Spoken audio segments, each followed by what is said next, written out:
While medical professionals in the U.S. are applauded for their heroic efforts, that's not the case in most of Mexico.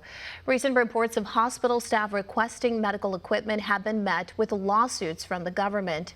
Joining me now is Victor Lagunas, director and reporter for TJ Comunica, a local media outlet for the border city of Tijuana. Victor, thank you for joining me today. Now, please explain to us, what reason is the Mexican government giving for pressing charges against medical professionals and even reporters like yourself?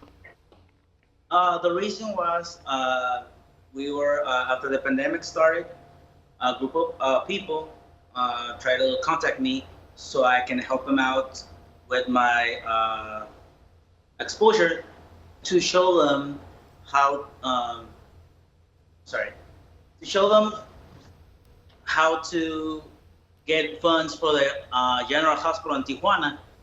And what happened that when the government found out, they sued us because supposedly fraud.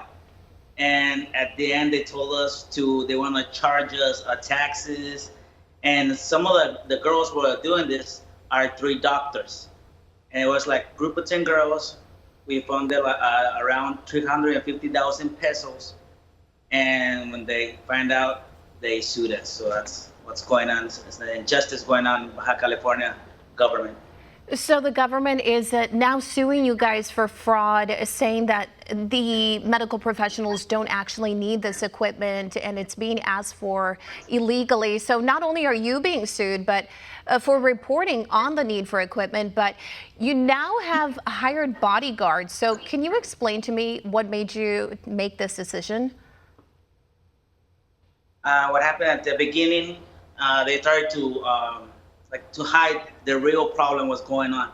So right now, there's 1,300 people infected in Baja California. Tijuana is the first city in Baja California with most cases of COVID-19.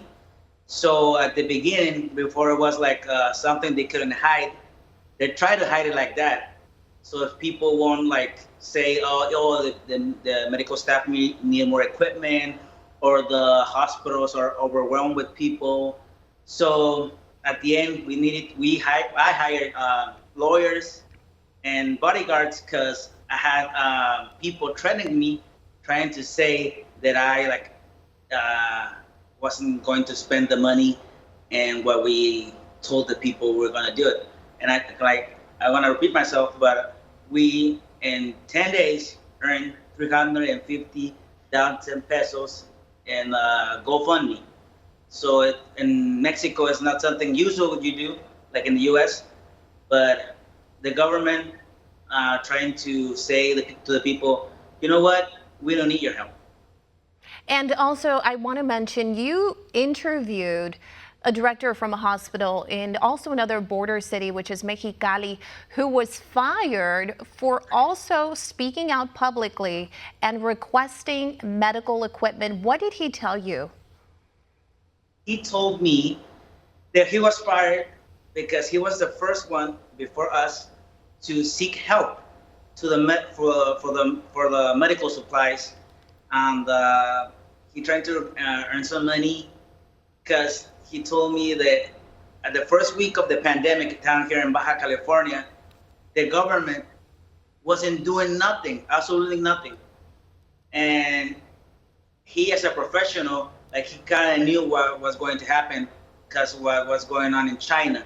So he got fired by the Secretary of Salud in Baja California for seeking out the help.